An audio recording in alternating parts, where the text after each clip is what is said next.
My name is Fatima Ishaku. I'm the author of the book According That. I'm the founder of House of Fatima, Barbie's Girls Foundation, and this is my story. I grew up with a man that I thought was my father. He started defining me from the age of 5 till I was 14. At the age of 7, that was when the rape started. And he told me the day he raped me, if I tell anybody, it's going to kill me, it's going to kill my mother. So I became a victim of rape from a very tender age. How it all started. My mom is a businesswoman. She goes to the market to buy things that she sells. So one of these days, she went to the market to buy things that she sells. And I was playing with a kid outside the house when it sent someone to call me. He sent my younger sister to call me. Then I went. He was smelling of alcohol because he was already using it for 2 years to defile me. He was smelling of alcohol. Then he told me to lie down. Put my undies. I refused, and he said he's going to beat me. And he forced himself. He put me down, forced himself on me, and he raped me. That was the most painful experience of my life. I have never felt a pain like that in my entire life. And when he finished, he cleaned me up. Because anytime he uses on me when I was young, but this one, and he told me to go and wash up. And if I tell my mom, he's going to kill me, he's going to kill my mom. I went to the bathroom, cleaned up myself, came back, and I sat outside. My mom came back. She saw me sitting outside, and she said, "Patty, why are you sitting here? What's wrong with you?" And I told her that I'm sick. She took me inside and gave me aspirin. And she told him, she asked him, she said, "You're here sleeping while Fatih is outside." She said she couldn't take care of her. I had to wash the bleeding because it kept ringing to my head when he told me that if I tell my mom, he's going to kill my mom and he's going to kill me. He's going to strangle me. So he had a little figurine. That figurine is like, this figurine is you and this is your mom. And he had this little knife and he brought out the knife that I'm going to slash you through. He didn't ever tell anybody. I live in fear. I couldn't tell my mom. For a week or so, I didn't go to school because I was very, very sick.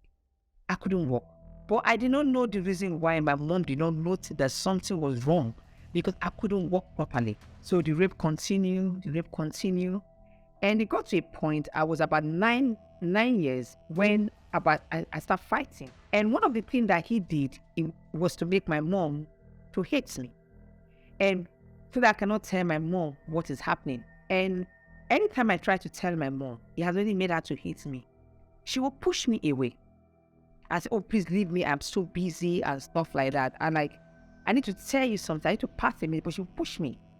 And when he see the way she pushed me, he would tell her, when she's not around, he would say to me that, "You know what? That is how I'll make your mom to hate you. Your mom will never listen to you unless you give yourself freely to me." So I just pray I don't start sharing up here right now. So many times I try to tell her, but she doesn't listen to me. The rape continue. I started running away from the house at early as 10 years. I just run away from the house. I won't come back to the house. They will start looking for me, and later she'll get me and she'll beat me. One time, I ran away from the house, and after like 3 days, she caught me, brought me back home, and she beats me. And one of the way when my mom beats me is sometimes she break my head with rod. Sometimes she take razor blade, cut my, and put pepper. That is some of the things that. One time, that's one of the things she did to me. She will beat me, and one time she cut my, put pepper, use the same razor blade, and cuts my hand. Why did she do that? Because she went out, and he was trying to rape me, and I was fighting for my own life because I was tired of being raped. I was tired of it, being defied, being beaten. I wasn't just being raped, I was beaten. So she came back that day. I fought him so hard, and she saw me and she asked him, "Why did you beat Fatty this way?" And he said to her that he saw me kissing the boy. My mom believed him, and that day she beat me. She used the rod and break my head. I still have this scar. That was the day she gave me this scar on my hand. and told me to go to bed. All she did was to get a bowl filled with water and dip my hand into that bowl. She didn't take me to the hospital. She didn't do nothing. It was neighbors that came, tied the hand, rescued me. That wasn't over. She took razor blade, cut my and put pepper, hot chili inside of it. She believed what her husband, because then I was thinking he was still my biological father. I was just thinking that he was my biological father. So she cut my, put pepper inside it. That pain, anytime, even when I go to the bathroom as a woman, I'm trying to clean up, I still remember that pain. I still remember the thing I had to go through in the hand of my mother. Because I cannot believe why a mother would treat her child that way. I had to suffer under my mother's nose. I have to suffer for 7 years, constantly being raped. So at the tender age, I tried to commit suicide because I was tired. I don't want to live anymore. I didn't have anybody to talk to because at that time there was people you don't have anybody to talk to. So I was going to school, but I wasn't a happy child. When people try to ask me, people try to find out that Fatima, why are you looking this way? I can't tell them because one of the things that he told me is, if you tell anybody, I will kill you, I will kill your mother. So I cannot reveal it to anyone. And I was young, so I was still going to school. Between the age of 11 or 14, that was when I tried to 13, that was when I tried to commit suicide. I started like, you know what, I'm tired. All I need to do is just to take my own life. But at the end of the day, when I take all these medications and I still wake up, because I was living in a home whereby I would get raped, I'll get beaten by my mother's husband, and I'll get raped, I'll get beaten by my mother. So I was tired. But when I tried to commit suicide, I would just wake up all over again the next morning. I would just wake up. When my mom go for business, he would continue raping me. One time, the beating was so much that I just said to myself, you know what, let me give up. And I just became a slave to him. He just raped me anytime that he wanted. I couldn't do anything. I didn't have the power to fight. I became weak. So I just allowed him to just take advantage of me and it was at the age of 14 that my mom found out I wasn't a virgin. How it all happened. I normally do a round of supply for my mother, and she said all these beverages, bread. So what we do, we carry it. What we do in Africa, we do supply for our mother. I start hawking for her and the very tender age. So that day I went to do delivery, and it's an officer. He paid me, but I didn't have lower domination to give him a change.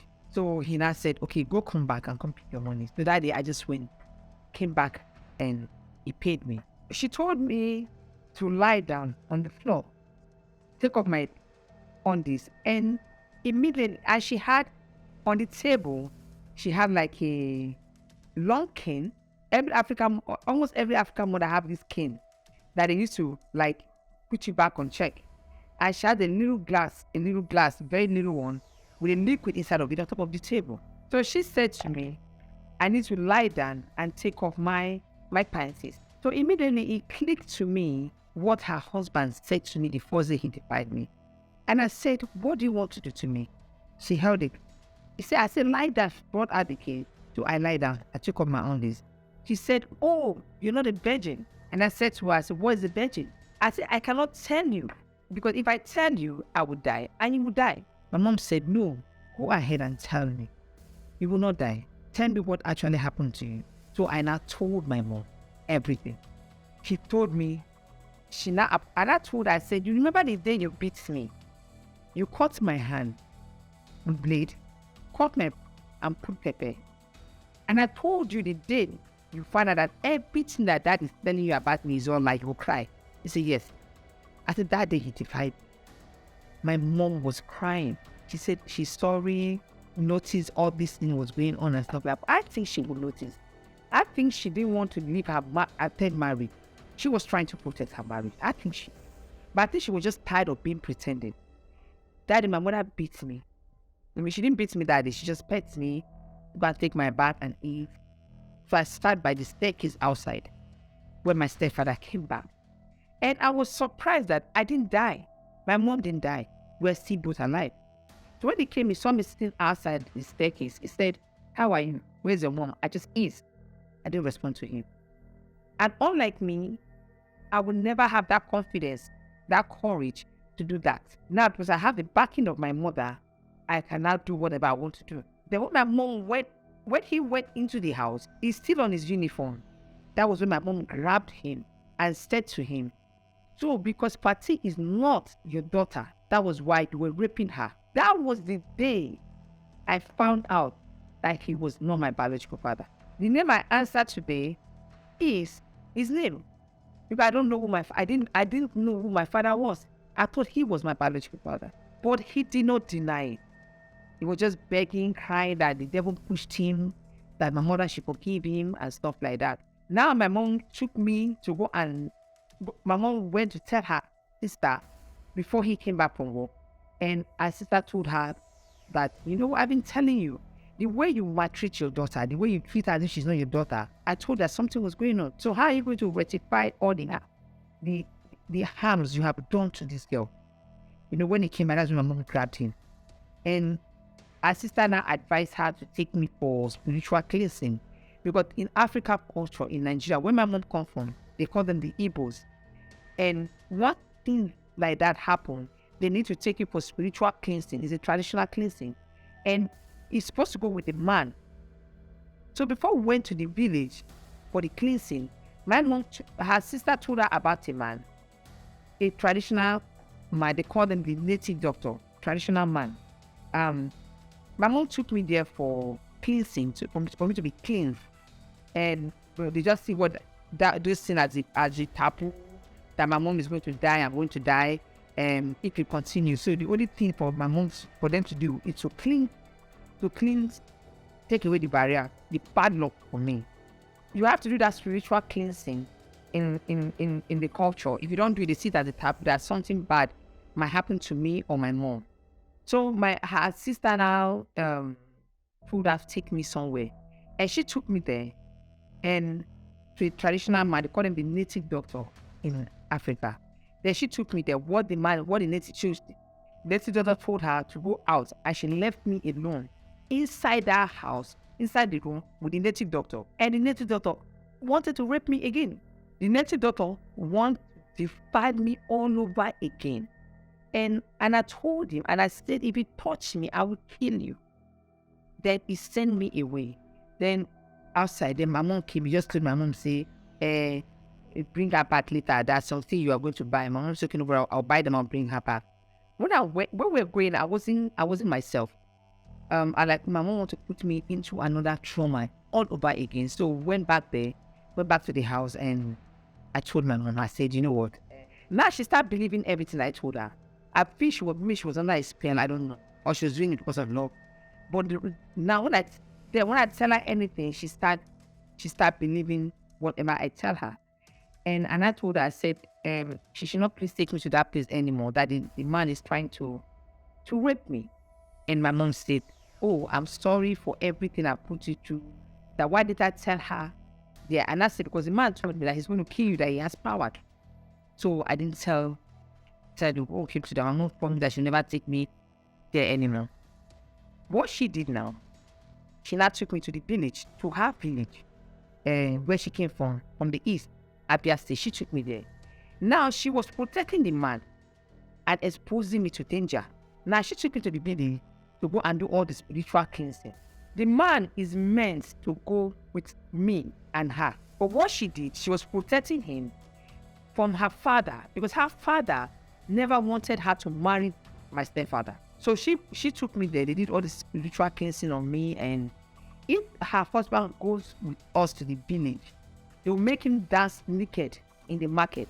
He hated me so bad. Every little thing, he will beat me. He will pull my clothes. He will spite on me. And my mom couldn't do anything. So that one time my mom was fighting him, beat my mom also.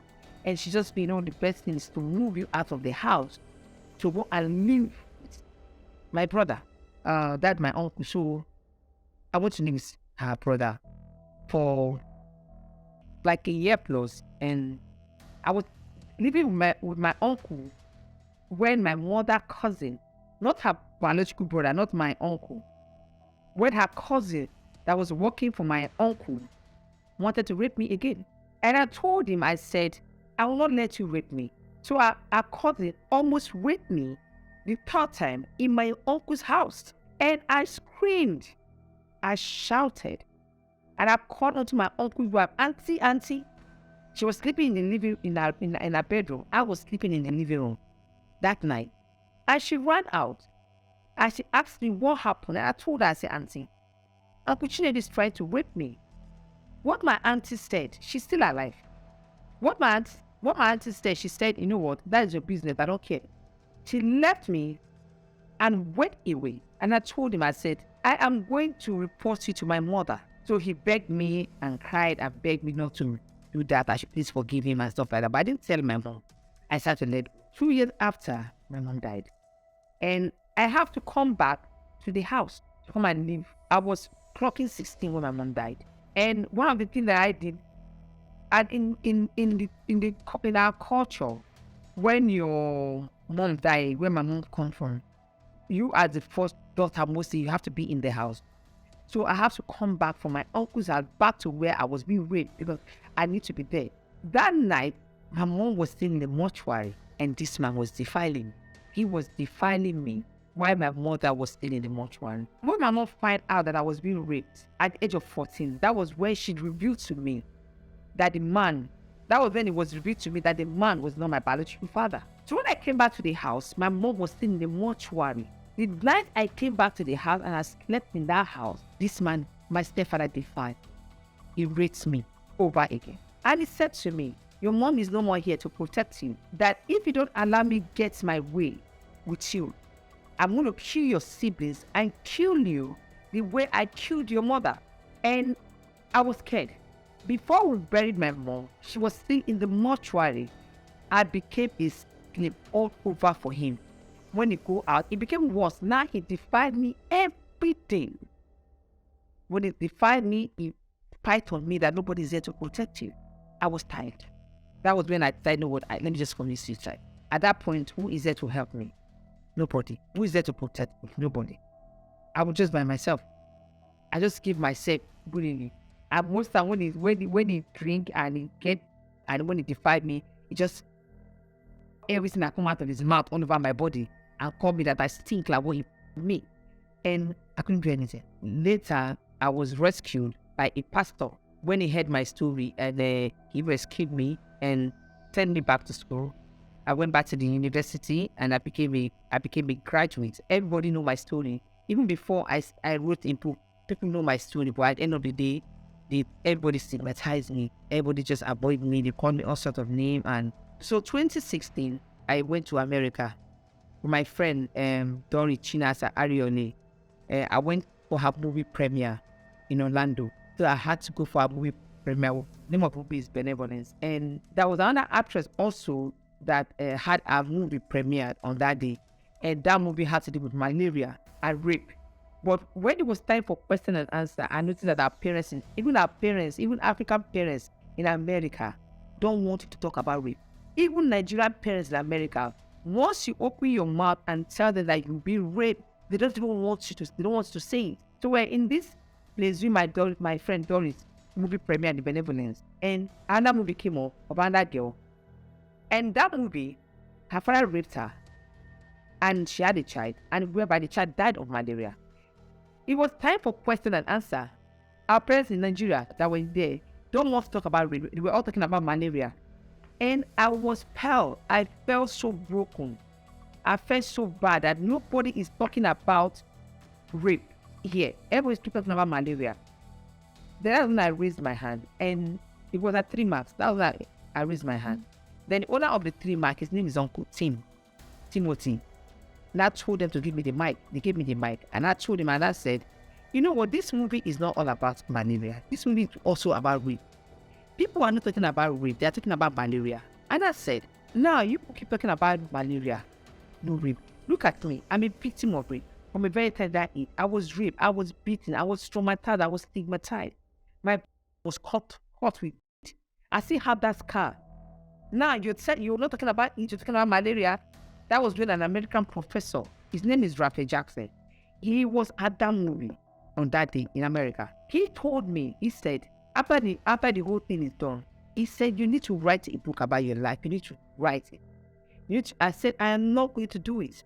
Because telling my story had destroyed me. People insult me when I pass on the street.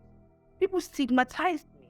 He said, there's so many young girls in Africa going through what you went through, and there's nobody to speak out for them.